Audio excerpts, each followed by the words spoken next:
in me too.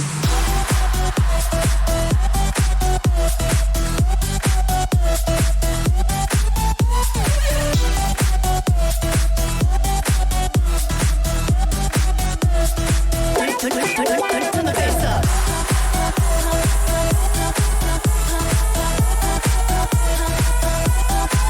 Turn the bass up.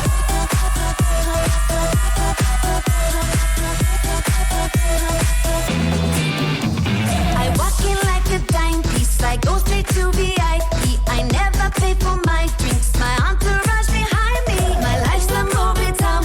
So bless me, baby. And even if they try to, they can't do it like I do.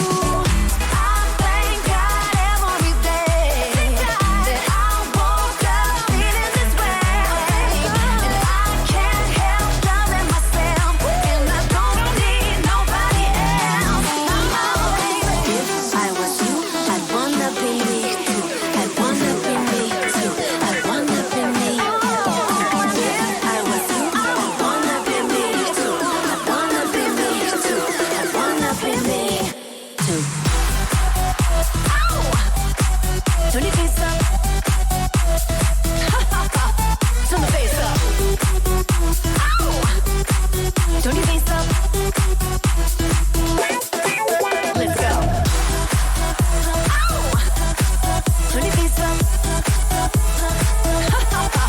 Turn the face up. Ow! Turn your face up. Let's go. I thank God every day that I woke up feeling this way. And I can't help loving myself. And I don't need nobody else. If I was you, I'd wanna be me too. I'd wanna be me too. I'd wanna be me.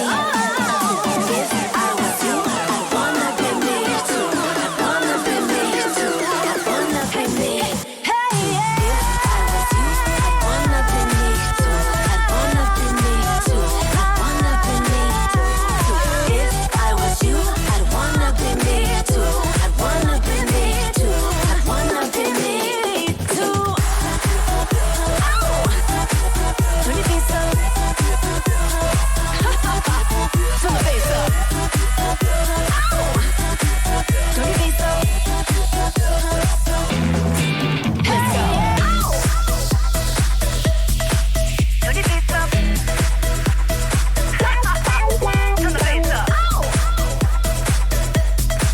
Turn the face up. Ow! Turn your face up.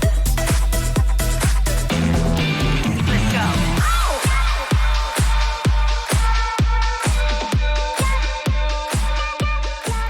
What is up, party people of the SFL? What's going on? What are you guys up to tonight on a Tuesday night? Hanging out with me for episode 32 of Axis Live. It looks like we got a whole bunch of peeps in the house for what is this? This is the end of the regular season for season 15 in the SFL. This is playoff brackets taking shape. This is one last night of recapping the regular season games. Are you guys sad? I'm kind of sad, but I'm kind of happy for playoffs at the same time, so I don't know what to tell you. So what else is up? How about that Week 12 schedule? Let's pull that bad boy up. So here's the deal. Hopefully you guys can hear me okay, by the way. I know you guys could hear the music because we were all partying. Ethan Kai, I love you too, bro. Good luck this weekend, by the way. Let me pull up the schedule for Week 12 that we just got done playing. Here's the deal, though, right? So there was a few close games, several blowouts, though. I mean, several blowouts. A little bit of playoff drama right down to the last game. Arizona not knowing if they were going to go in or if they were going to go out. I don't know, Hitman, do you love me more? Because if Dougie gets in here, you know Dougie's going to say he loves me the most. I'm just saying. Mighty Joe Young, thank you for letting me know sound is good. Appreciate that. But then Arizona didn't really kind of stay with that. So I'd say maybe halfway through that game, maybe three quarters, we kind of knew what the playoffs were going to look like. Definitely a few disappointments. Louisiana letting me down because I was hoping they would win. If they beat Florida, we would have been able to host Florida, and Lone Star would have been able to host a playoff game in their very first season. But instead, now we have to travel to Florida, and we will get into a whole bunch of more playoff scenarios in the After Dark portion when Cameron Irvine jumps on it and joins us in that segment.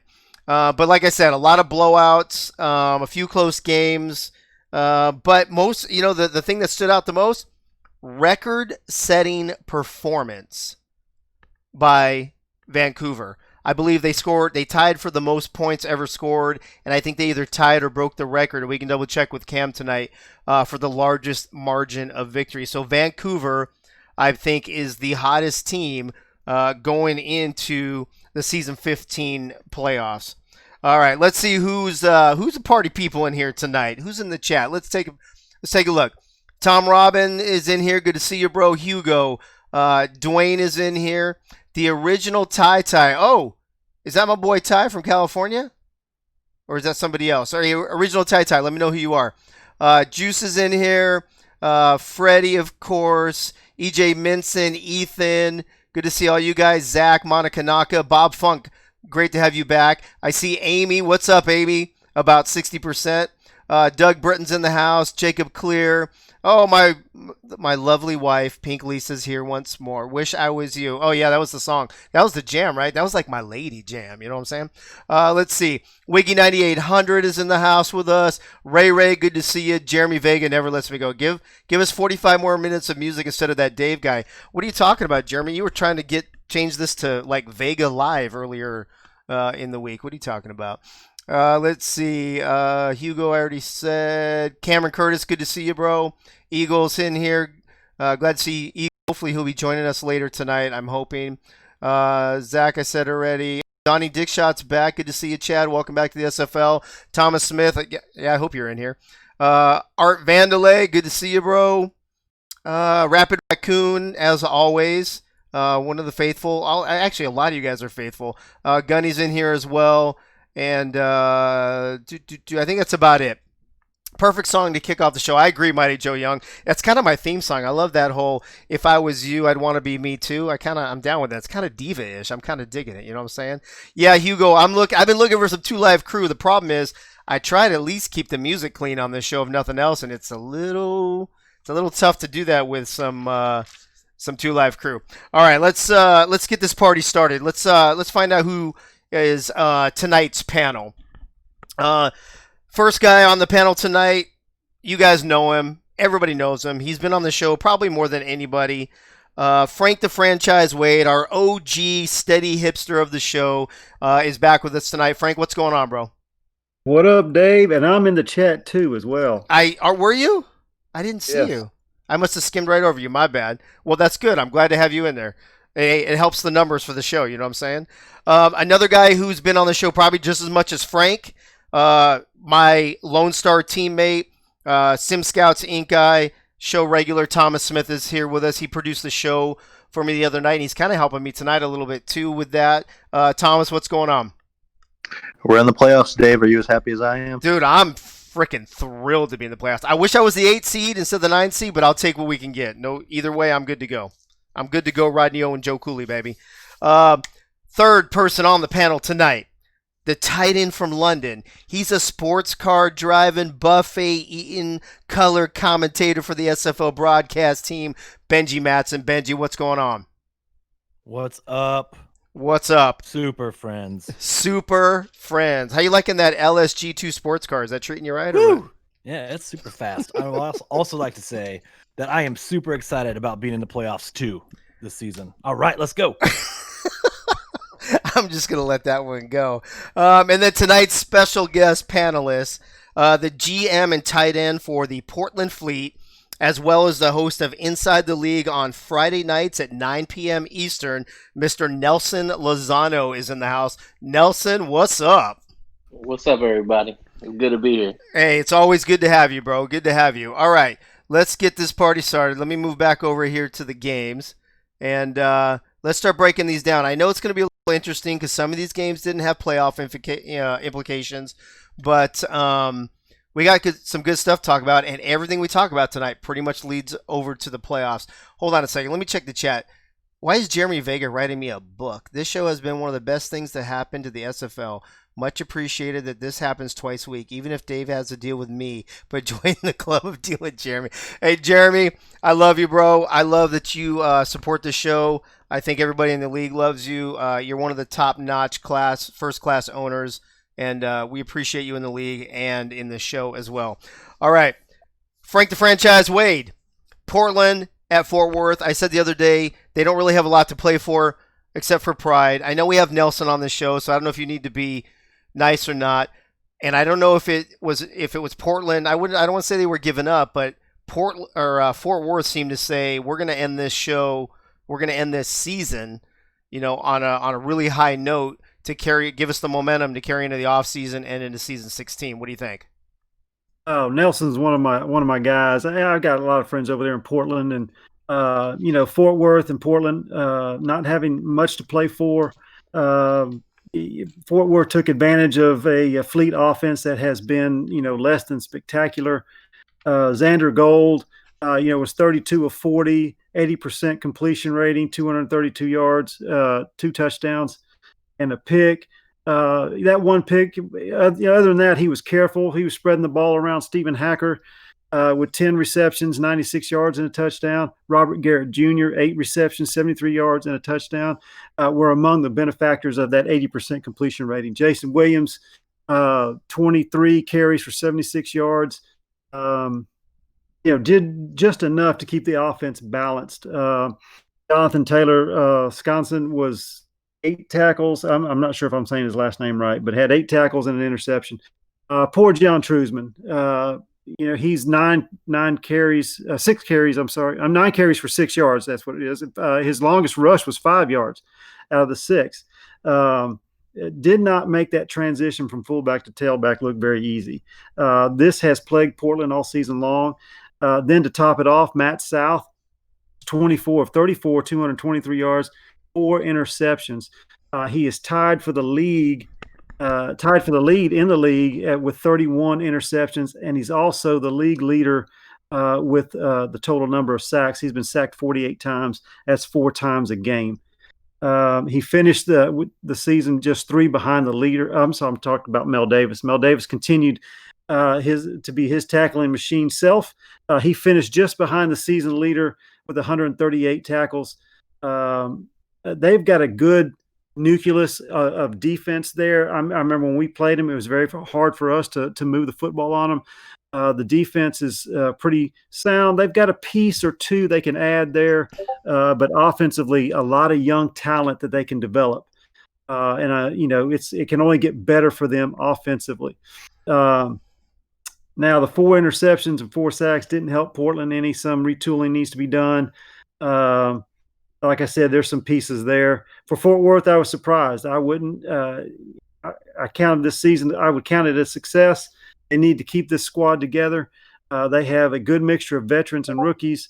They may be a player away from making the playoffs next season. Yeah, I think this game was a great game to get the weekend started.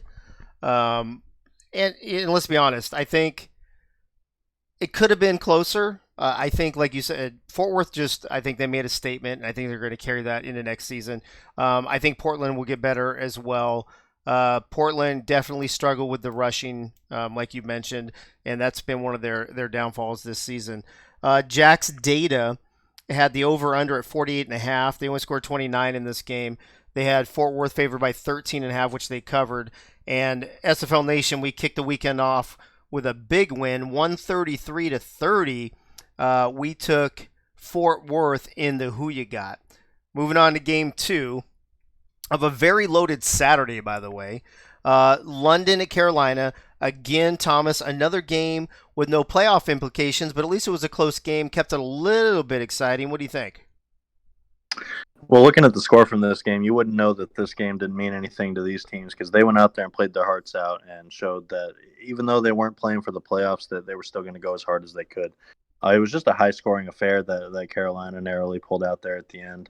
On top of everything, we've got the conclusion of Harish Watch. After 12 weeks, he is fully healthy, and he can roll into next season completely healthy, not having anything to worry about, unless he's got some off-season troubles, which I I'm sure he's going to be partying a little bit and not having an injury to worry about. Right. But to the stats of this game, you had Angus McLean out there just wheeling and dealing with 437 yards and 2 touchdowns. Fox Highwind with a big game. He had 8 catches for 195 and 2 touchdowns. So he caught both of those Angus touchdowns. Tanner Hendricks on that London defense had 6 tackles and 3 for a loss from his cornerback position to go along with an interception that he had. And then the big player for Carolina in this game was Sully Richardson. He came up with 376 passing yards and 5 touchdowns on an almost 80% completion percentage.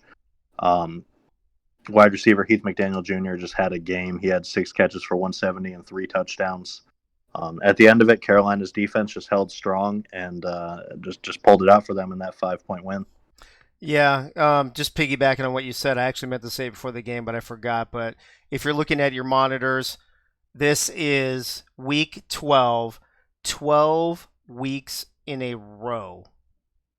Geraldo Rivera has reported Harish Watch 2020 free and clear of injury. Ray called it in the preseason.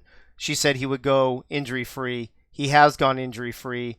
That's probably the biggest prediction come true of the entire season 15. Moving on to game 3. Again, a very loaded Saturday. My favorite game of the week. Did you have Jack's data? What's that? Oh, Did yeah, you I hit should the do that Jack's too. data? Yeah, see, it's a good thing I have you here, Thomas. Jack's data had London and Carolina at 45.5. They blew that out of the water with 77 points. They had Carolina favored by 3, which wasn't too far off. And again, another almost exactly as the Portland in Fort Worth, 130-33. So 2-0 to kick off the last weekend for SFL Nation and the Who You Got. The third game, Lone Star at Chicago. Benji, to be honest with you, this was a lot tougher game than I expected. I think that not that we were overconfident, and going into Chicago is always hard, but based on what Chicago had been dealing with the last several weeks and how they had been playing, they actually played Lone Star really tough. I think they did. Congratulations to the Fighting Lone Star Glory. Thank you. Of course. Yep. I thought Chicago did play tough. Lone Star had to see this one through to the very end. Tough from the beginning. Tied 10-all at halftime, so Chicago was hanging tough. 2 straight scores by Lone Star. Cameron Collier was involved. He had a rushing and passing touchdown. He scored right after half on a 7-yard touchdown pass, followed up by another 23-yard strike from Ace Fennick to Adam Williams, the rookie tight end. Let's talk about tight ends for 1 second. Over 1,000 yards for the rookie. Fantastic season for him. And he's going to be key to the Lone Star Glory moving forward into playoffs.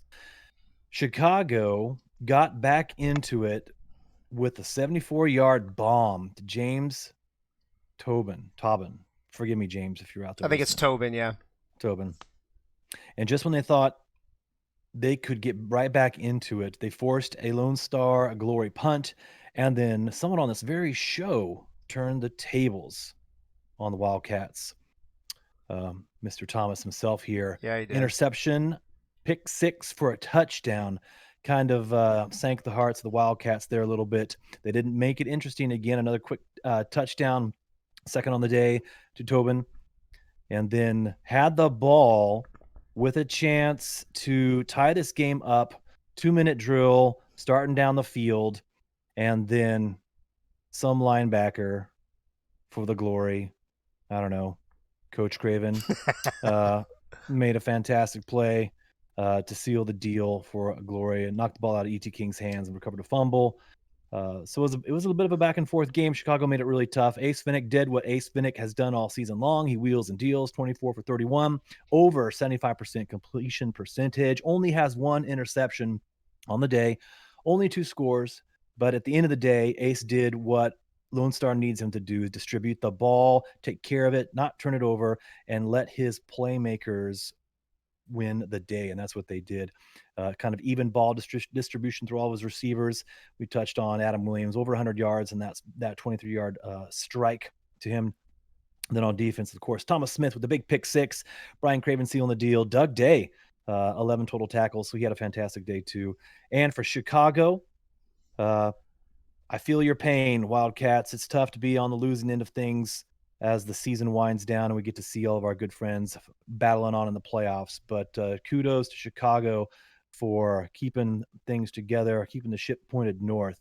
So kudos to you guys and your excellent players that showed up throughout this season today. So, but good victory for the Lone Star Glory. Congratulations. Absolutely. Appreciate that. Yeah, I think Pato and Gunny also had interceptions, but like you said, Thomas's was key, pick six, and Coach. I mean, that was just amazing, causing the fumble and recovering it to kind of seal the game for us. Jack's data had Lone Star favored by 7. I don't think you can get any closer than that. And the over-under of 47.5, that was pretty close with 55 points scored in the game. And look at us, SFL Nation, 3-0 out the gate, 115 to 47. You guys took Lone Star. We're 3-0 halfway through the Saturday docket. Moving on to Atlanta and Queen City, Nelson. I said on Thursday, Atlanta's going to have a tough time going into Queen City, and I know that just because Lone Star had a tough time a couple weeks ago. Plus, Queen City is always a tough place to play, and even when they're having a down season, Nelson, they're still Queen City at the end of the day. Yeah, so it was quite a close game, 10-17. Again, total yards from offense, it was 321. Passing was 277, and rushing was only 44. So it was kind of light when it came down to the rushing side. Brian Dynasty was 31 of 38, 81.58% accuracy, 277 yards. The thing is that the offense didn't score anything. So the 10 points that you have there was from a defensive turnover, which I'll talk about afterwards. But Brian Dynasty didn't throw any touchdowns. He had 2 picks. BDG Hollywood had 16 carries for 44 yards, 0 touchdowns, and a 2.8 yards per carry.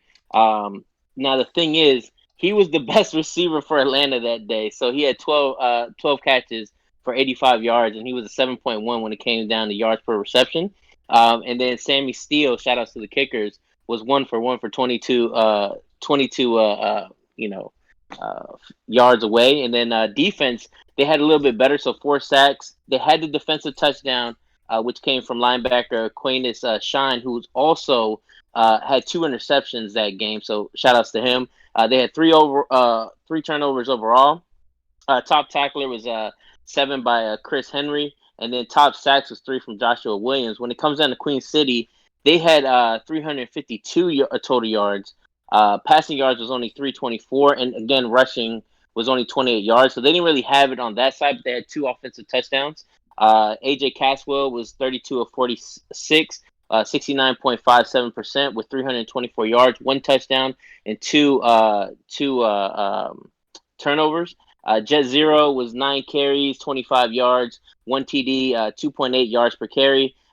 Chris Curtis was 9 receptions, 101 yards, 11.2 yards per reception, and then he had 1 TD. Also want to shout out James Matthews Jr., who had 9 catches, 90 yards, and then 10 yards per reception. So they had big yardage, those 2 receivers and tight end. And then James Troll was 1 of 1, 25-yard field goals, what he contributed overall. The defense, again, 4 sacks. They had 2 turnovers.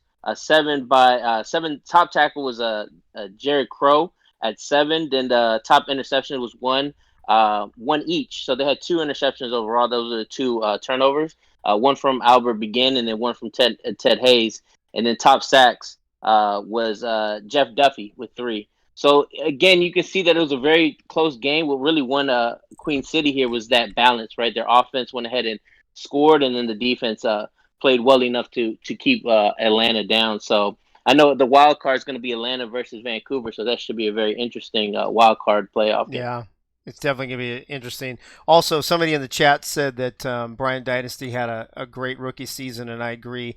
He's probably one of the leaders for Rookie of the Year, along with Adam Williams and a couple others. Looks like Jack's data had the Atlanta Queen City game at 51.5, which is quite a bit above 27. They had Atlanta favored by 3.5, which they didn't cover. And SFL Nation, we lose our first game We had Atlanta 108-56 in the Who You Got, and that did not happen. Moving on to the next game, Vegas at Mexico City, a game that I thought was actually going to be really close, and I called for even a potential upset for Vegas to beat Mexico City, Thomas, and that wasn't even close to happening. Mexico City definitely dominated this game, but not in a way that people would expect. That Russian game really showed up, and it showed up at the right time because this game actually did have some pretty big playoff implications. Because with this game here, Mexico City actually locked up a first-round bye, and they got that 5 seed. So for Mexico City, this was a big game, and they played big at the perfect time. The Las Vegas offense just struggled to end the year, while Mexico City's did not, winning this game by 37, putting 47 up on the board. A couple big milestones for Vegas that happened in this game. Their wide receivers, Johnny Blades and Mason Kirby, both hit the 1,000 receiving yards mark in this game. Johnny Blades had 5 for 111, and Mason Kirby had 3 for 59. Like I said, it's just the Mexico City power run that dominated. Phoenix Jones ended up having 13 carries for 199, and Laura Harrell, the fullback, had 23 for 78. And seeing 23 carries from the fullback is just something you don't see too often. And then seeing a combined almost 300 rushing yards from this team was phenomenal. Adding on to Phoenix Jones, he threw in 2 receptions for 14 yards and a receiving touchdown in this game. So he himself went over 200 yards and 4 touchdowns, just really helping this offense lock this game up. On defense, you had Jack Napier with 5 tackles for pass deflection and 2 interceptions. And it was just a game that was dominated completely by Mexico City in that run game. Yeah, Nacho just said he went 10-1 on his picks. Prove it, Nacho. Show me a screenshot. 10-1's pretty good. What was the one? I want to know the one that you lost. That's what I want to know. Yeah, I was actually disappointed in this game. I was actually disappointed in a few games. I expected some closer games this weekend, and there was probably almost half the games were blowouts, which was disappointing. Jack's data had the over-under at 51.5, though, which was pretty close with 57 points scored in the game. Mexico City was favored by 3, but they crushed that. And then we're back in the win column, SFL Nation, 130 to only 37 in favor of Mexico City in the Who You Got. Going into the last game on Saturday, St. Louis needing a win to stay alive in the playoffs, Frank. They traveled to Sioux Falls. We knew it was going to be a tough game, but just like the game we just talked about, it wasn't even close. Right. It was, you've got a young offensive team in St. Louis. They're not they were not an expansion team, but after the offseason, what they went through, it kind of seemed like it. They built a veteran defense, and going with an all rookie offense was a gamble. I said in the season preview that the defense, if the defense could keep the games close, that young offense might have a chance. Unfortunately, St. Louis ran out of time and fell short. It's very hard to go into Sioux Falls and take on that running game and try to get what you want to get accomplished. No one gave them a chance, but finishing 5-7 and coming close to making the playoffs should show promise for this team. From what I understand, possibly a lot of people returning. And something to build on. In this game, the 50% on third down conversions, you would think that, St. Louis had a pretty good chance of moving the football. Javier Vasquez was 21 of 29, 72%, 155 yards, only 1 touchdown, only 1 interception, but he was sacked 4 times as well. He kept the turnovers low. But the lone TD didn't come until late in the fourth quarter when the game was already decided. St. Louis's offense finished with 190 total yards. Cairo Martinez had 18 carries for 29 yards, 2 receptions for 18 yards. But, he's facing that strong Sioux Falls defense that put him in check. I remember when we played against them, how we were able to get into the red zone so many times, but then they stiffened up and we couldn't do anything after that. Eagle Mondavi, 6 receptions for 70 yards, led the St. Louis team. He probably changed a few diapers in between series. Yeah, he did. So he made the most of his targets. Colin Douglas, was 9 tackles, 1 assist, was the leader in tackles for them. But you face this offense, you know what you're going to get from Sioux Falls. Julian Tyree was sacked 4 times. He threw 2 interceptions. You would think this game would be close. 16 completions on 23 attempts, just under 70%. 2 interceptions, was, like I said, sacked 4 times. Gunner Lewis and Al Dillapre Sr. combined for 12 catches, 127 yards. Sioux Falls converted 70% of their first third downs into first downs, and it had a lot to do with Colin Hart. Colin Hart, 23 carries, 209 yards, 4 rushing touchdowns. That his 209 yards was more than St. Louis total offense for the evening. Hart finished, as this season and going into the playoffs, he's the lifeblood of this offense, and they hope he continues to carry this team into the championship. Yeah, Colin Hart, he's been a beast all season, so that was no surprise. Jack's data, this was, I think, the closest one they had all weekend. Had the over-under at 48.5 with 46 points scored in the game. They had Sioux Falls favored by 7.5, which obviously they covered. And then we wrapped up Saturday 5-1 SFL Nation. We took Sioux Falls 138-32 over St. Louis in the Who You Got. So not a bad Saturday, 5-1, going halfway through the weekend's games. Moving on to Sunday, I think the one question that everybody was asking, Benji, going into this Tulsa-Denver game is Denver for real? You like that, Jeremy? Just thought I'd throw that in there for you, buddy. I was kind of wondering why this game was the Sunday 2:30 game, which seems like a pretty good time slot. Benji, I don't know. You're on the broadcast team. You tell me, what's the rationale behind putting probably I think it was the first or second, I think it was the widest margin.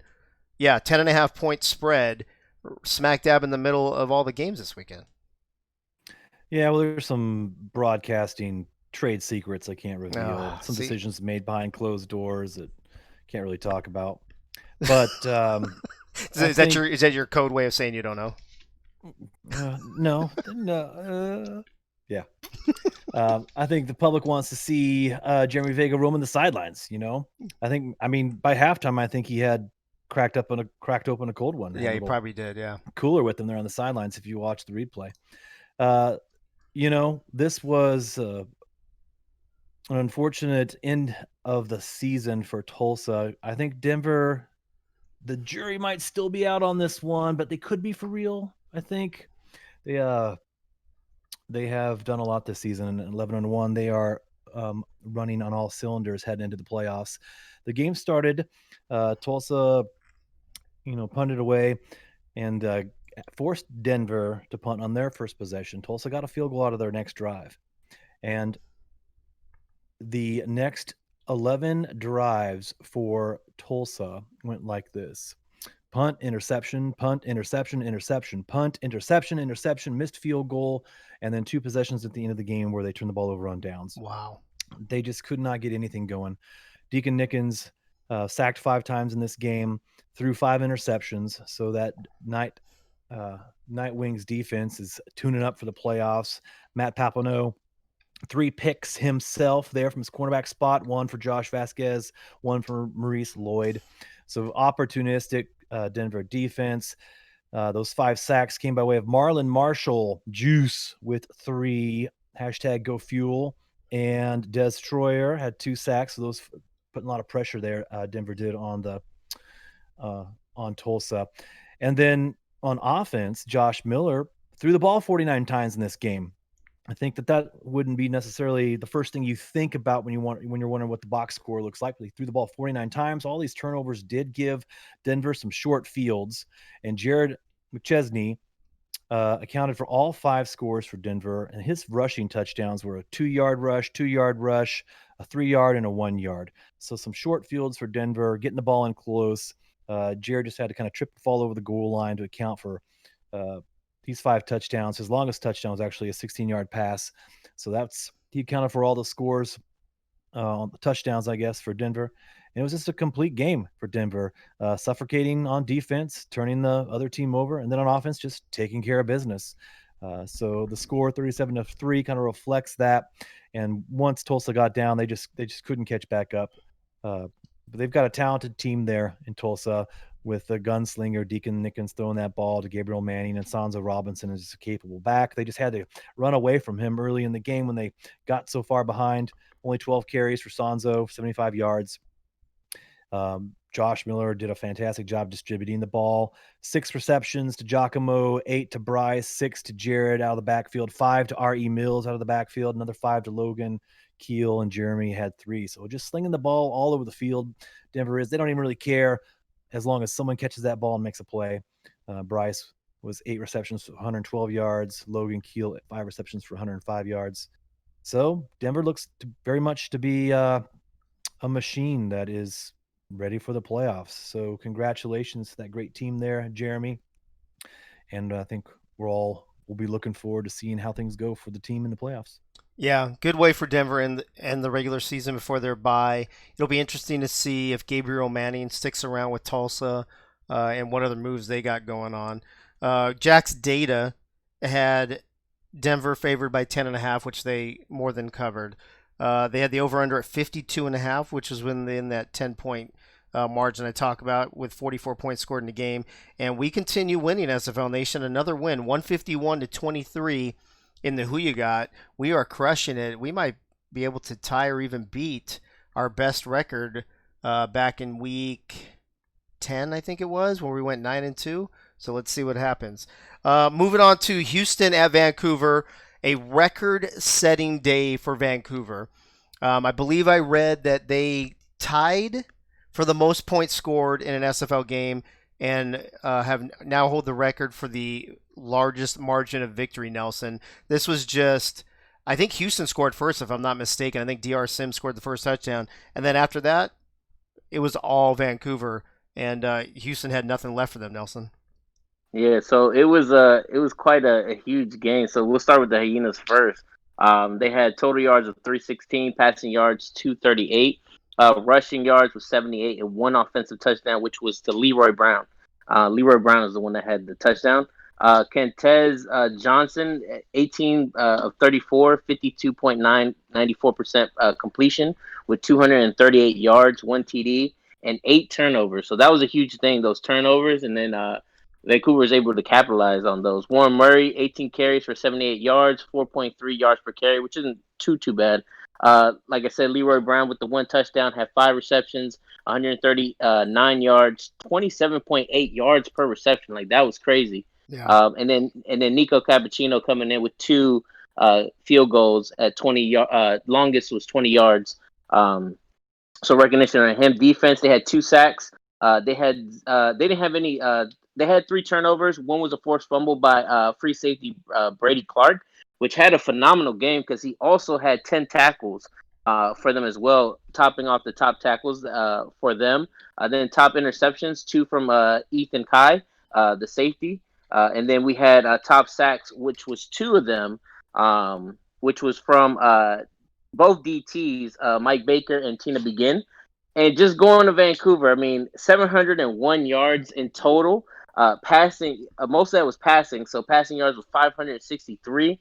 Rushing was 136. And they had 9 offensive touchdowns. Like, that is just crazy. Tom Pepper, which I know is eligible for a Diva of the Week, right? Was 34 of 46, 82.93% completion, 541 yards, 6 TDs, and only 2 turnovers. Robert Redford was 20 carries, 146 yards, 3 TDs, 6.8 yards per carry. RIP Rich Pratcher, but he had an amazing game. 9 receptions for 167 yards, 18.6 yards per reception, 1 TD. I was really happy to hear that and, recognize him. Brett Killian as well, 7 receptions, 86 yards, 12.3 yards per reception, 2 TDs. Nick Finch, 5 receptions, 137 yards, 27.4 yards per reception, 1 TD.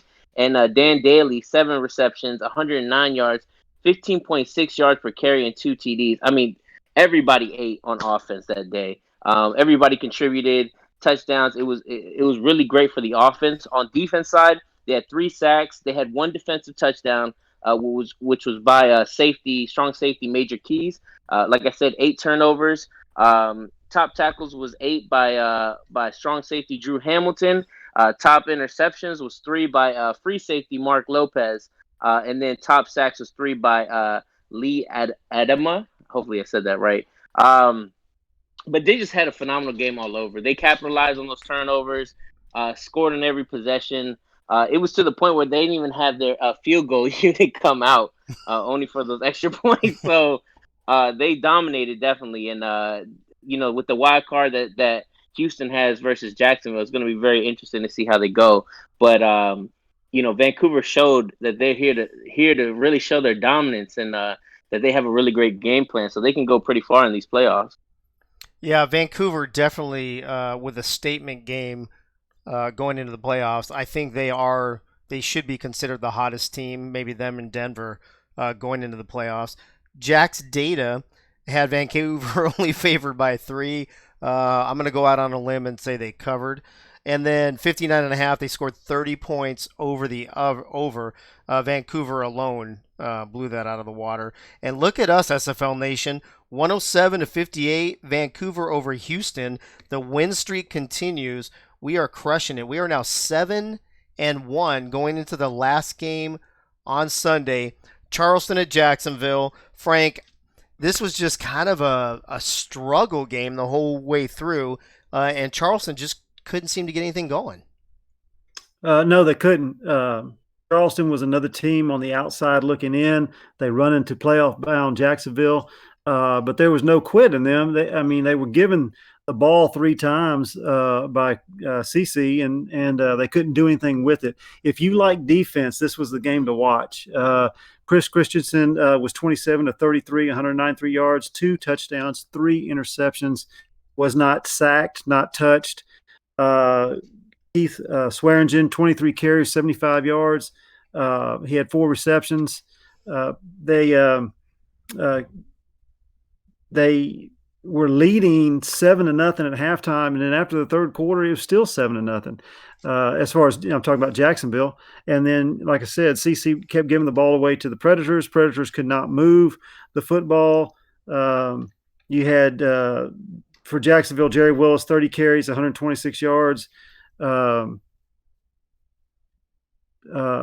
Chris Christensen was almost 82% completion rating. Wow. TD Drew was 20 of 29 with 1 touchdown, no interceptions. He's only sacked 1 time. He couldn't take advantage of those interceptions, that the defense kept giving him for him. And so after the third quarter, 7-0, you're thinking something's got to give, something's got to happen. But, Jacksonville was able to pull this out. Charleston gave them all they had. The story here is rookie Clay Jones. He was everywhere. The man finished with 14 tackles, 9 of those tackles solo. He had 2 tackles for losses, 2 pass defenses. He played very well. My nomination for defensive rookie all season, defensive rookie of the year all season, is Brody Gulch. And Clay Jones played at that level this weekend. Jacksonville is one of those teams we talked about earlier as being a team to watch out for, and they can make a run in this playoff. Yeah. Again, I can't wait to start talking about the playoff segment here in the After Dark. But Jacksonville's kind of been that wild card. Talking about that, are they in the top 5? Are they out of the top 5? Week to week, you just don't know if they're going to win or lose. Jacksonville's kind of a wild card going into the playoffs, as far as I'm concerned. Jack's data, 38.5 on the over/under for this game with only 24 points. They had Jacksonville favored by 6.5, and so that was within that margin of error. And look at us, man.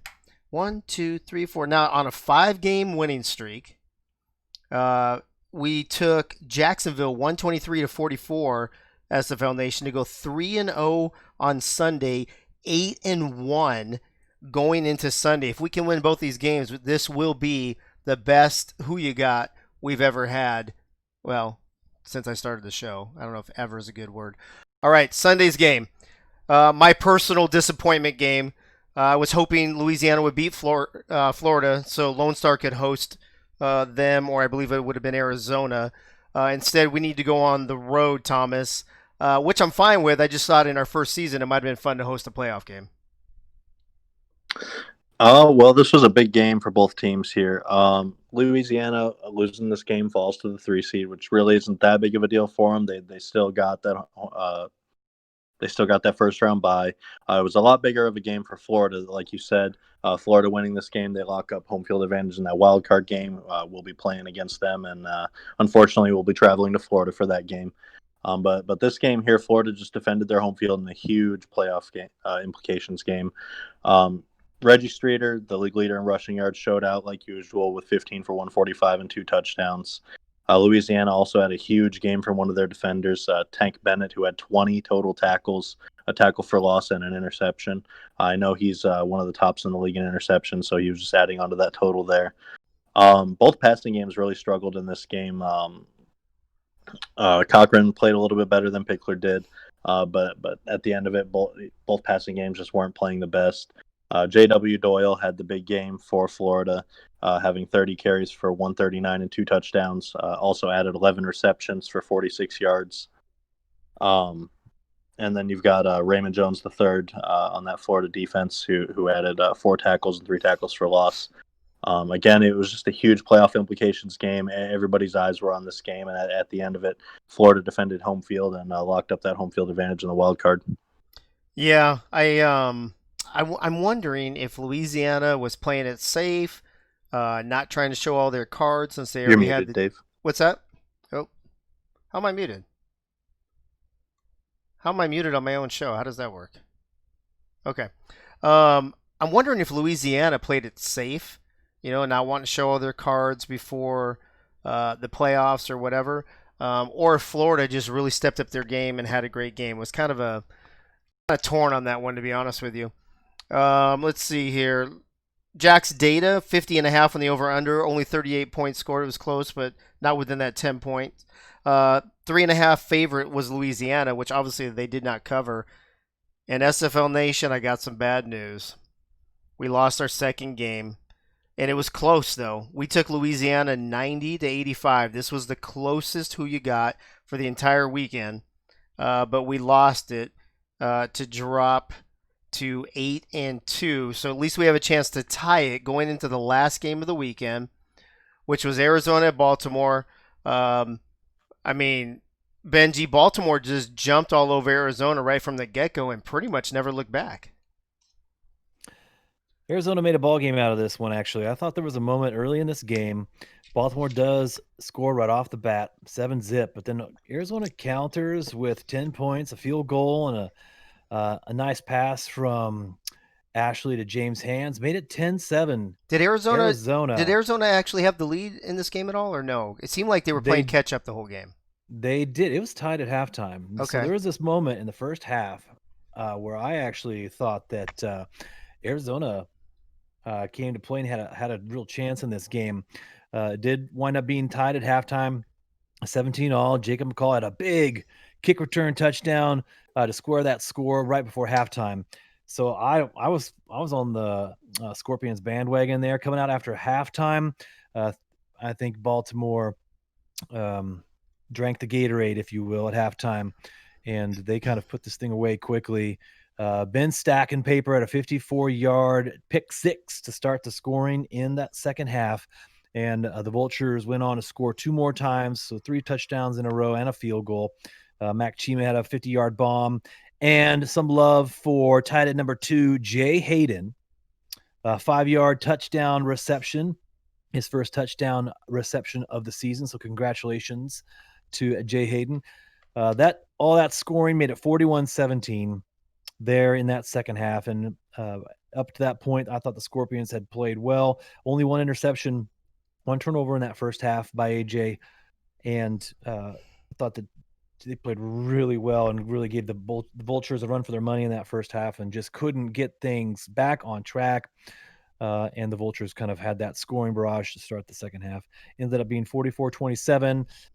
Tiberius Bovine catching a score at the end to make that score look a little bit closer. Ashley had 3 interceptions, was sacked 5 times. Jack Wigmore on the other side of the ball had another great game for the Vultures. just playing really steady for Baltimore. 30 for 39, 338 yards and 3 touchdowns on the day. DJ Moses, 18 carries for 48 yards on the ground, and then receiving where he's deadly. He only had 2 receptions in this game. So I thought you would think those numbers, especially being tied at halftime, 17 all, and Arizona hanging around, that they would have been able to find a way to really hang on DJ Moses to kind of slow down Baltimore. It just kind of didn't go their way in that second half, but they definitely did battle. Donnie Hands had 9 catches for 98 yards, James 5 for 140 and a touchdown, and that touchdown for Tiberius. And then, of course, great ball distribution for the Vultures on the offensive side of the ball. Lloyd Graham Jr. had 7 receptions of 72 yards. Mac Chime had a game, 8 receptions, 178 yards, and a touchdown. On defense, of course, Ben stacking paper with his pick 6 was huge. He had 1 other interception in that day and a pair of sacks for Tucker Lewis and Cyron Yates. Helped square that game out there for the Vultures. So they're another team that's going to be deadly and very interesting to watch in the playoffs. They've got all the tools to make a great run. So it's going to be a lot of fun to watch when these I know these teams are going to be enjoying some rest time, these top 5 this first round, but it's going to be exciting to watch once they get things revved up for the playoffs. But congratulations to Eddie and the Scorpions on another excellent season, and they'll be looking forward to getting back into the lab for next season, I'm sure. Yeah, it's interesting how you and I watched the same game and we saw it completely different. And you're right, Arizona tied it up a couple of times, just didn't feel like they had enough to get over the hump for some reason. I just felt Baltimore was kind of in control of that game the whole game. But that's another great thing about watching sports and watching the SFL. Jack's data, 48.5 on the over-under. They blew that out of the water, 71 points. Baltimore favored by 7. They also took care of that. And we end the season and the weekend on a high note, SFL Nation. 137-40. We took Baltimore to tie our best record for the season at 9-2. And I will, on Thursday probably, or next Tuesday when we're talking about playoffs, I'm going to have a grand total number to let you know how we actually did this season. Gunny, are you with us and are you ready to go? Are you ready to rock and roll tonight? Yes, I'm good to go. All right, you can begin whenever you're ready. Good evening, SFL Nation. It is playoff time. This season, we only had one team that had 2 receivers go over 1,000 yards. That team would be Las Vegas with John Blades at 1,019 yards and Mason Kirby at 1,000 yards. Vancouver missed the mark by only 1 yard.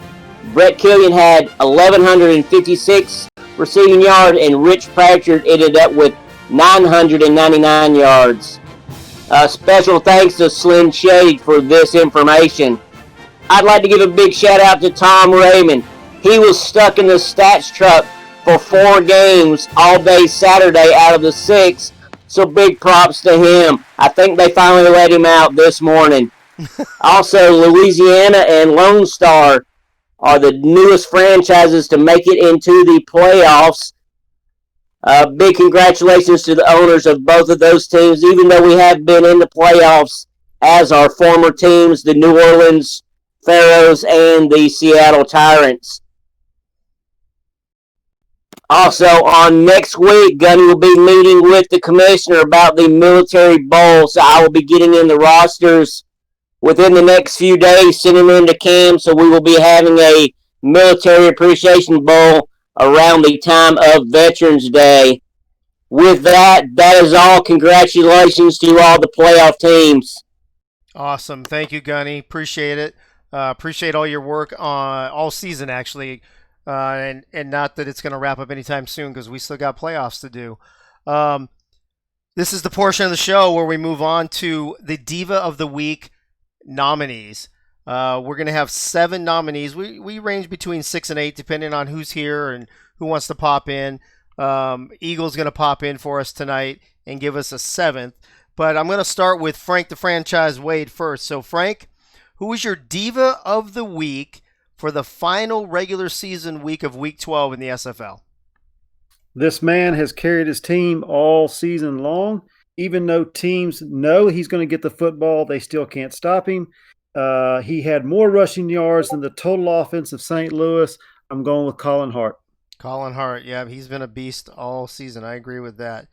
Let's see. Moving on to Thomas. Thomas, who's your Week 12 Diva of the Week nominee? Before I get to my diva, I just want to make a shout out real quick. I want to make a shout out to the Vancouver franchise and Rich Pratchard. Just week in, week out, seeing him still on that field and still putting up those numbers, finishing with 999 yards on the season. It was just great to see, and great to see his memory living on in Vancouver there.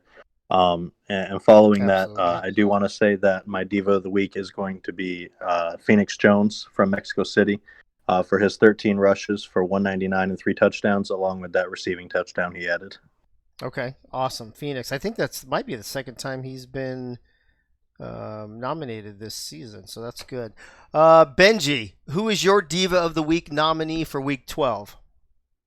I'm going to go to the Lone Star Glory. That's what Imagine I'm with talking me, about. if you will, a team that needs a victory to secure a trip to the playoffs. Chicago's driving. They have a 2nd and 13 with 1:20 left to go. If the Wildcats can win, they secure a trip to the playoffs. E.T. King drops back to pass.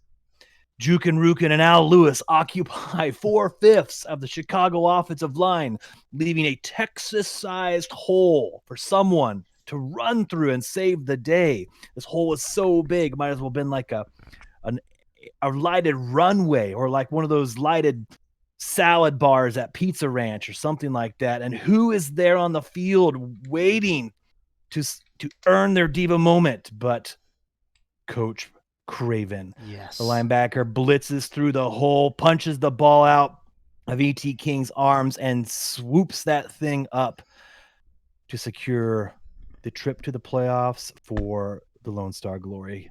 Brian Craven is my Diva of the Week. Awesome. I think I'm going to see if I can clip that and I'm going to post it somewhere. That was might be the best Diva of the Week rendition I've heard so far. Benji, way to go. Attaboy. Nelson, who do you got for Diva of the Week, Week 12? Who's your nominee? Well, before I get started, I want to say, Benji, man, I swear I was listening to an audiobook or something. The way you were describing everything, I was almost there, man. I could almost feel it. And then the gazelle bounded towards the quarterback, hair flowing in the wind. But my Diva of the Week is tight end Heath McDaniels Jr. 3 TDs, 170 yards on 6 catches, and he had that 75-yarder for a touchdown. So that's who I'm nominated for the Diva of the Week. Okay, awesome. Gunny, who is your Week 12 Diva of the Week nominee? Well, as you know, I had quite a few choices this morning when you and I spoke. Ray, thanks for sticking in the stat truck with Tom. I did know you were there, so appreciate you keeping him company. Also, I did almost nominate Dave Access for actually sticking the show out for all 12 weeks of the season, so big props to the Dave Access host himself. But my Diva of the Week is Tom Pepper of the Vancouver Legion with 541 passing yards, 6 touchdowns, leading Vancouver to the number 7 seed. And in the playoffs, 6 of the 11 teams were not in the playoffs in season 14. Ooh, that's a good little stat. I appreciate that, Gunny. Thank you for the what do you call it? I don't know, not the nomination, but well, it's not a lot of times I don't have the words, but you know what I'm talking about. Just thank you. How about that? Interesting. I made it all 12 weeks. I might even make it into the playoffs. We'll see what happens. But it's looking good so far. It's not like I'm like a Harish or anything where I'm just not gonna play the whole game or what have you. Eagle, are you with us? Do you want to do yours before I do mine? Yeah, I'm here. All right. Who's your Week 12 Diva of the Week nominee? Yeah, I'm gonna start out by thanking Johnny Pickler for running the Survivor pool because this is going to lead into who my Diva of the Week is. Okay. I also want to thank you, Dave, Slyn, Hugo, Jack Wall and Hunter because I think your money went into my pocket so Elsie can have diapers. You're welcome, bro. So thanks. So my diva of the week this week is going to be at Lone Star. It's my dear friend Thomas Smith with his first career pick six. Nice. To win that game 31-24. So Thomas, thank you for letting me have Elsie or letting me buy diapers for Elsie for winning the survivor pool. Those are definitely Splitting it. definitely diva moments. Pick six and getting you money from the survivor pool. That's money. Does that give me Godfather status since I pay for those diapers? Potentially, we can. Well, talk I don't know. about that There's later. about 60 of us that can argue that because we all paid for them. Just saying. All right, that leaves me, the 7th nominee for the Week 12 Diva of the Week is. I just mentioned him a moment ago. My nomination is Harish. Harish went 12 whole weeks without getting injured. After getting injured week 3, however many times he's done it. Ray called it at the beginning of the season. I probably should nominate her. She should be an honorable mention. Honorable mention's the word I was looking for, Gunny, by the way. Now it comes to me. She should be honorable mention for saying Harish wouldn't get hurt. But to call it out, so I'm going to do it. So when we do the poll, Eagle, I want you to put Harish and Ray on mine. I'm breaking the rules just like Greg did a couple weeks ago. So my nominee is Harish and Ray for Harish going an entire season in the SFL without getting hurt and being on the sideline. That's it. So 7 nominees. Eagle will put it in the Access Live server like he always does. You guys can vote on it until Thursday, late afternoon, early evening, and we'll let you know who the winner is on Thursday night. We've been trying to get a hold of Cam. The guy's a busy man. Don't know if he's going to make it or not, but I'm going to start rolling into the After Dark portion. There's a couple panelists that might need to bug out while we talk about this. If you do, no worries. I'll thank you at the end of the show. But just a quick rundown. We know that Denver got the 1 seed. I believe it was, I just had it in front of me. Louisiana got 2. And then, let's see. Does anybody remember who got the 3? Was it Baltimore or Sioux Falls? I think Sioux Falls got it because of head-to-head over Head-to-head. Baltimore. Okay, so Sioux Falls 3, Baltimore 4. Mexico City holds on to that 5th seed. So even Jacksonville, even though they won, they have to move to the wild card round this weekend, which we will talk about and break down in our playoff preview show on Thursday night. We're going to have some regular panelists, but we're also going to have a special panel to talk about the games and break them down even more than we normally do. Let me pull up the graphic real quick for this weekend. You've got Atlanta at Vancouver. You've got Houston at Jacksonville. You've got Lone Star at Florida. Eagle, let me start with you. Actually, Frank, I know you probably have to go too in a few. Let me start with Frank first in case you have to leave while we're talking about this. As you look at these 3 games, do you see a home field sweep, or do you think there could be an upset here? Let's see. You gotta look at Atlanta, Vancouver. Isn't it Atlanta and Vancouver? Yeah, it's Atlanta, Vancouver, Houston, and Right. Jacksonville, Lone Star at Florida. Right, Atlanta. You gotta look at Atlanta. I mean, they're the defending champions. And like I said last week, they changed quarterbacks, but that quarterback is possibly going to be offensive rookie of the year. So that's a possibility. But Vancouver, putting up 76 points Yeah. last week is a big deal. But the one I'm looking at is the Lone Star Florida game. Isn't that a revenge game for y'all, right? Yeah, we lost to them in overtime. Right. So I'm looking at that one right there. I think that one could be. I think y'all have a good shot at that one right there. Okay, Eagle, what do you think? Atlanta at Vancouver, Houston at Jacksonville, Lone Star at Florida. Is it going to be a home sweep, or do you see some upsets? I don't see a home sweep. I do see Jacksonville taking care of Houston. Vancouver, I think, is going to take care of Atlanta. I agree that it's going to be the Florida Lone Star game where it's going to be the closest, where I could see you guys jumping Florida at the end of the game. Okay.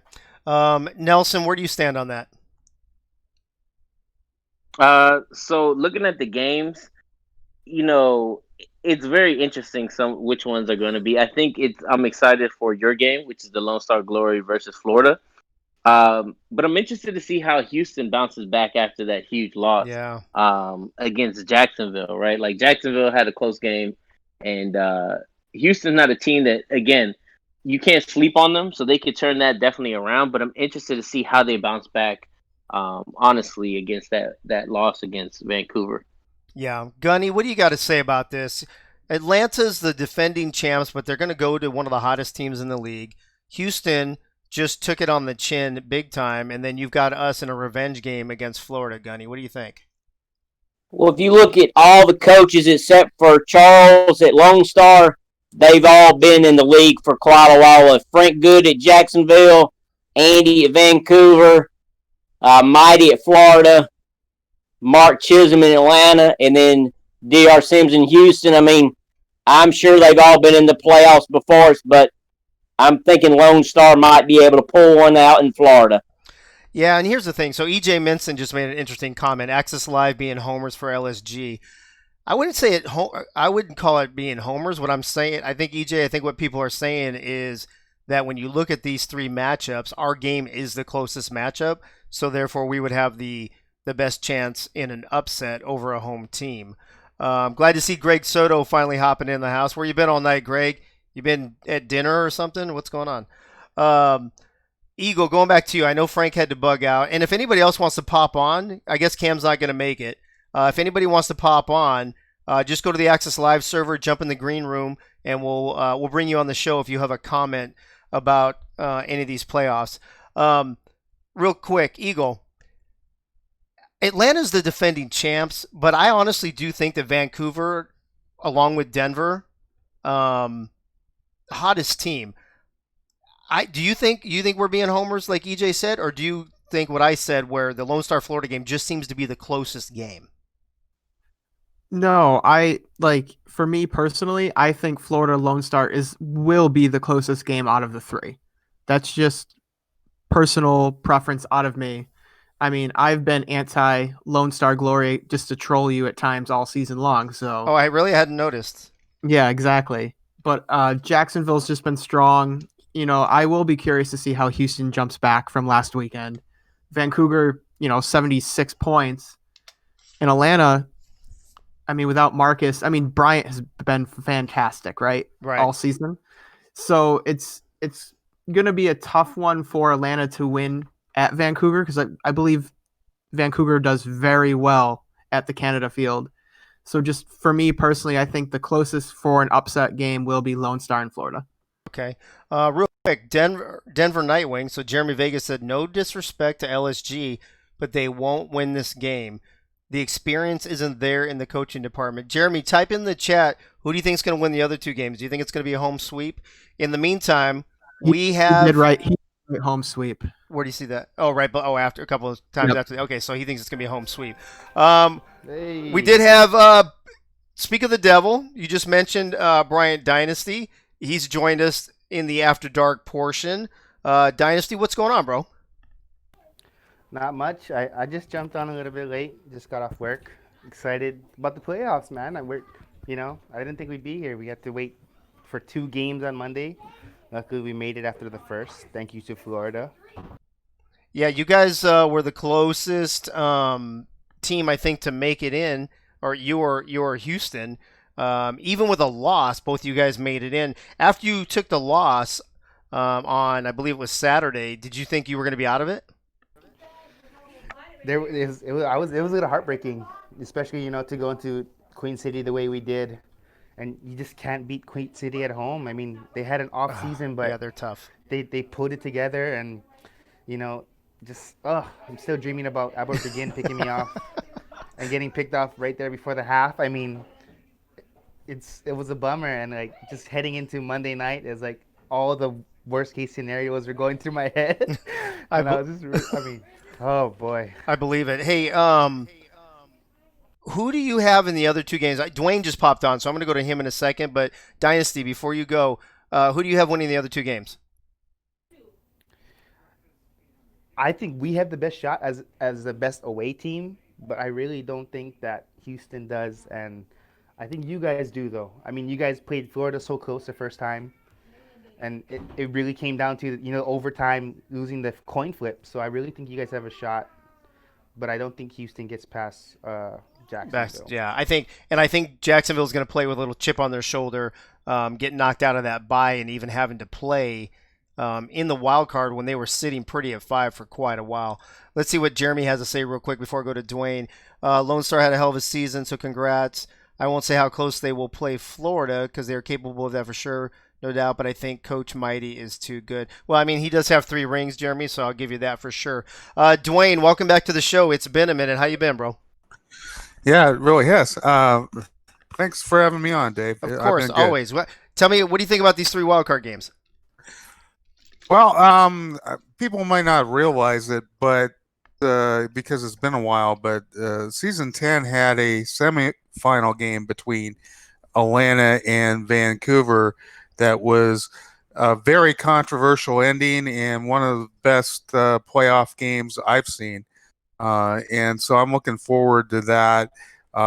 You've got 2 teams that have shown that they can really put up points in a hurry last couple of weeks. I'm going to go with the defending champs, but I know that Andy's going to have them ready. So that's going to be a tough game for them. Houston and Jacksonville, I think they've been up and down a little bit. Both teams, though,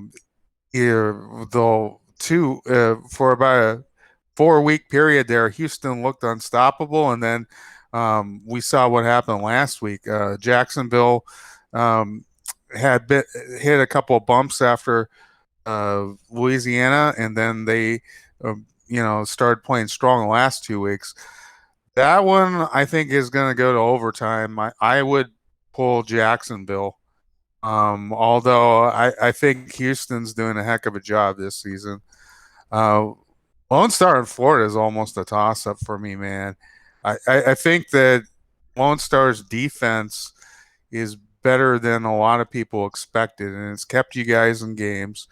And the offense, when it's clicking, can really get to people. Florida started out weak, and then have really found their stride. Their offense was struggling a bit, and it's another sort of thing where their offense can really, when it gets hot, they can beat anybody.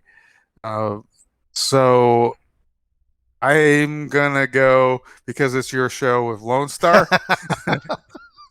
But I wouldn't be surprised if Florida, if they win this game, they end up winning the whole thing, because you can't doubt somebody who's won 3 championships in a row like Mighty has. So, and Yeah, this is his first shot back. I agree with you, and I think, I'm sorry, Dwayne, the of these 6 teams, only Atlanta and Florida have won championships, correct? None of the other teams have won championships before? Vancouver hasn't won, Houston hasn't won, and Jacksonville hasn't won? That is correct, although I believe Jacksonville made it to the finals once when they were Tallahassee. Yeah, twice actually when they were Tallahassee. Okay. I'm actually really anxious. And Houston as well. Houston as well made it to the finals, Made it to the but finals, did not okay. win. I'm actually really anxious to see what the spreads are going to be by Jack's data. I have a feeling that our game, the Lone Star Florida game, will be the closest spread for sure. I would say the second one would probably be Atlanta and Vancouver, and then the widest spread will probably be Houston on Jacksonville, just based on Houston's performance last week. But I got to tell you, I've been watching the chat. A lot of people are saying Atlanta, Nelson, and it doesn't seem like Vancouver is getting much respect against the former champs, although they're playing at home, they have a better record, and they're blowing teams out right now, and people are still talking about Atlanta. Nelson, what's up with that?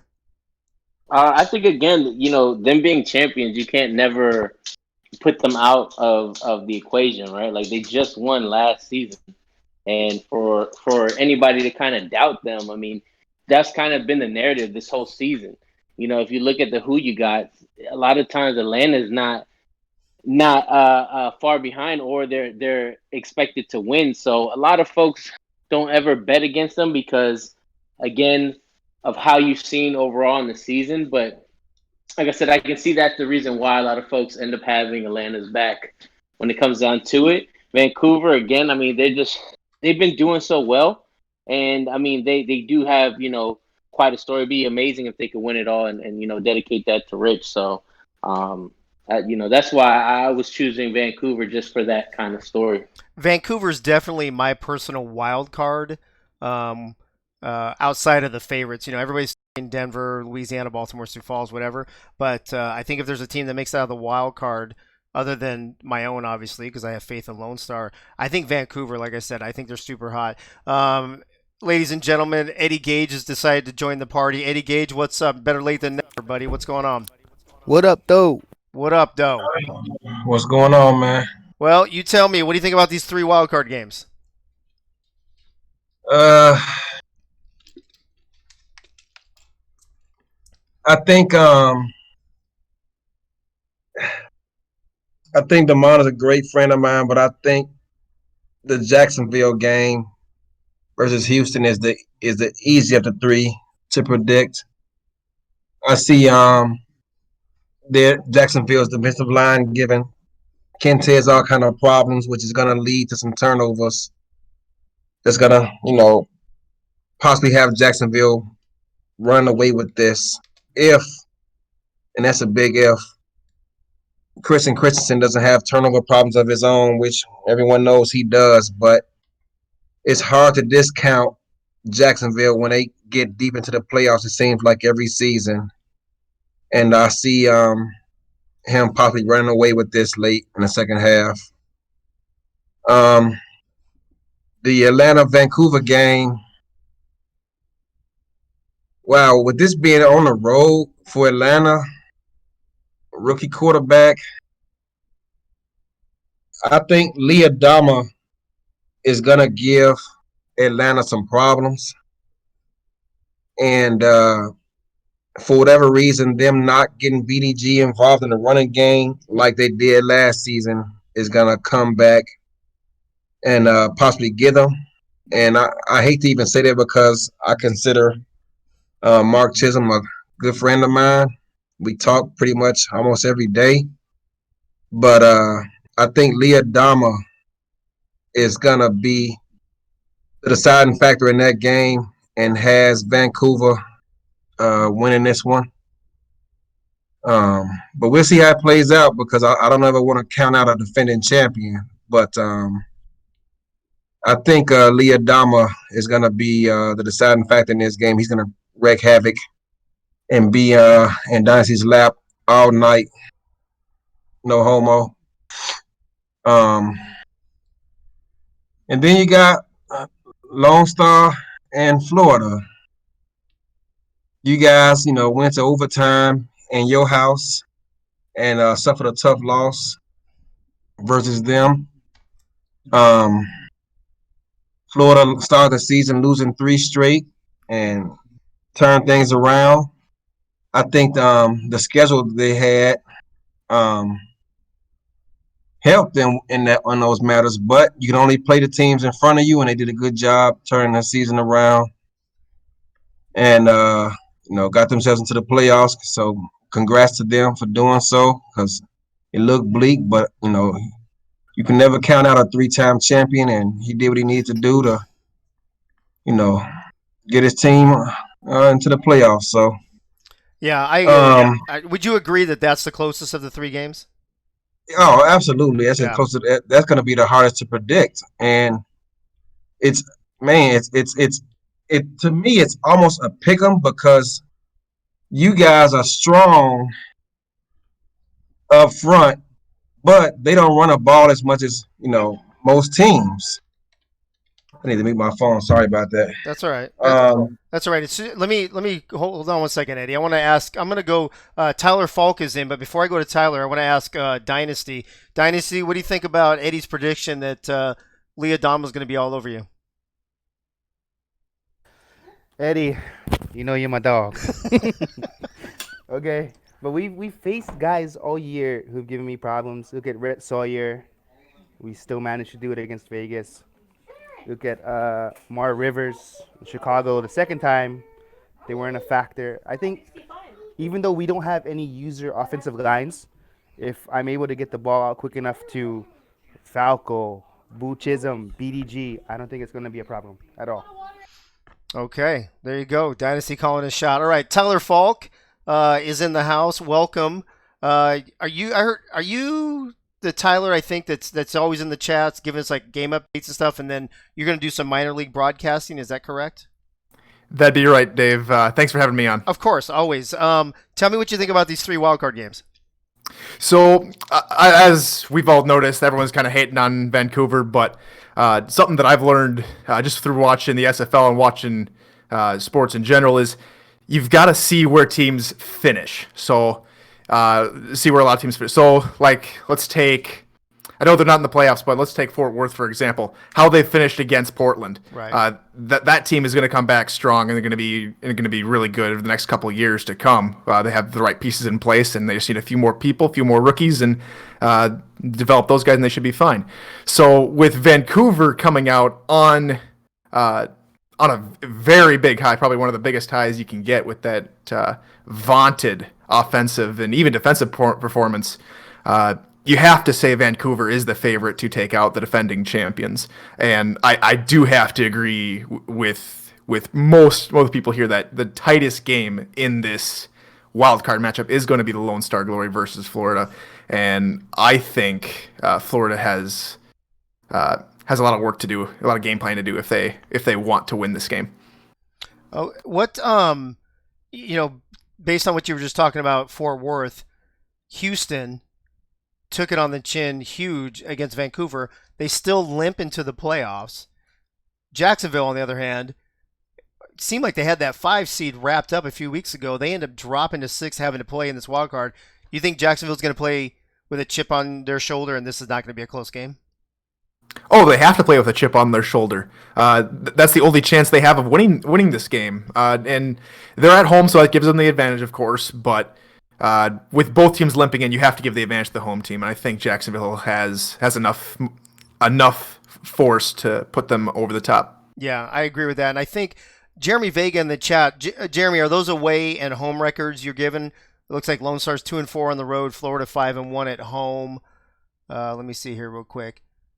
Atlanta 1-5 on the road, Vancouver 5-1 at home, Houston 1-5 on the road, Jacksonville 5-1. So it's almost identical for all the teams that the home teams have dominating home field records versus these teams' away records. Gunny, let me get you in here real quick. You think home field advantage is going to be a big deal in these 3 wildcard games? It could be because we were 5-1 at home as well, and our only loss was the overtime loss to Florida, 44-41. Yeah. So that could play a factor. Yes, I do. Yeah, I agree with you. Let me see. People are putting in the chat. I guess the Dodgers are losing. Hey, Hitman, don't tell me anything. I'm recording the game so I can watch it after this. I don't want to hear that. Don't be talking about my Dodgers. How are your Giants or Cubs or anything doing, by the way? Oh, that's right. They're at home watching the Dodgers. Anyway, back to the playoff situation. And we're going to wrap this up in just a couple of minutes. I don't want to go more than an hour and a half here. Let me go back to who haven't I talked to in a little while? Eagle. Last thoughts on the wild card weekend. Anything you want to add? No, I'm hoping for some good games, no blowouts. And to the losers, I will be at the golf course if anybody wants to join me. All right. Dwayne, what about you? Last thoughts. Oh, did we lose Dwayne? Or Dwayne, you're muted. There you go. Yeah, you got me. Well, I'm hoping, I'm rooting for Florida here this weekend because Ron Cochran is going to be hosting a championship party, and I got invited by all the Storm people last time they were in the championship, so I'm looking forward to that again. But other than that, I think these are like going to be some of the toughest, tightest matchups of the playoffs. So I'm looking forward to this weekend. Good. Dynasty, what about you? Any last thoughts? Go Swarm. Go Swarm. There you go. That's what I like. Short and to the point. Gunny, what about you? Any last thoughts? Congratulations to the teams that made the playoffs. Denver was 14th last year. Now they're number 1. Louisiana was New Orleans. They were 18th last year. Now they're number 2. Florida was 12th. Now they're 7th. Or never mind. They're 8th. 8th, yeah.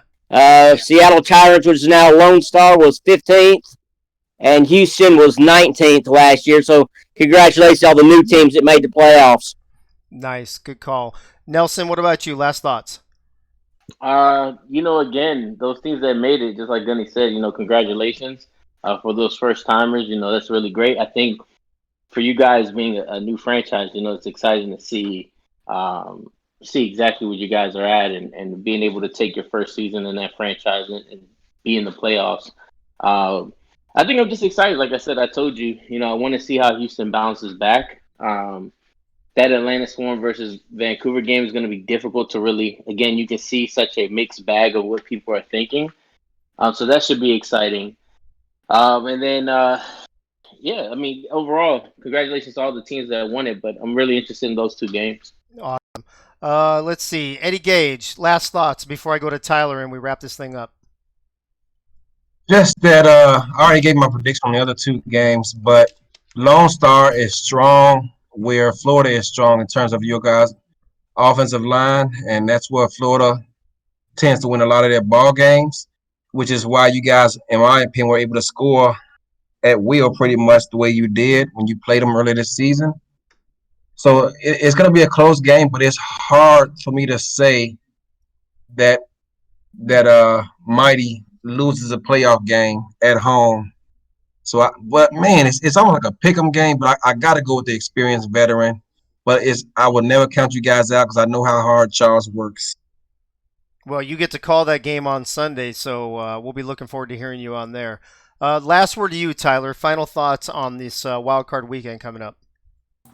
No matter what, it's going to be a fun, exciting weekend of football. I can't wait, and words are hard tonight. I'm sorry. The simulation football minor league kicks off Friday. Can't wait for that either. Awesome. And we will be. Wait, you said it kicks off when? This Friday. Oh, I thought it was next times Friday. and times and schedule to be announced later. Well, then we will squeeze some SFL minor league time in on our Thursday show in our playoff preview. For these wildcard games as well. For some reason, I was thinking it was next Friday after the playoffs started. So thanks for that reminder, Tyler. Thank you to Frank the Franchise Wade for being on, as always, to Thomas Smith, to Benji Madsen, special guest Nelson Lozano. Thank you to Eagle for popping in and doing Diva of the Week and After Dark. Also appreciate Dynasty and Dwayne and Eddie and Tyler jumping on the After Dark portion, and always thanks to Gunny and his pearls of wisdom and all his insights. Thank you to you as well in the chat. Appreciate all of you. Love the support. Love the back and forth. Can't wait to talk to you guys on Thursday night right here on Twitch at 9 o'clock. In the meantime, have a glorious night, and I will see you at the tees.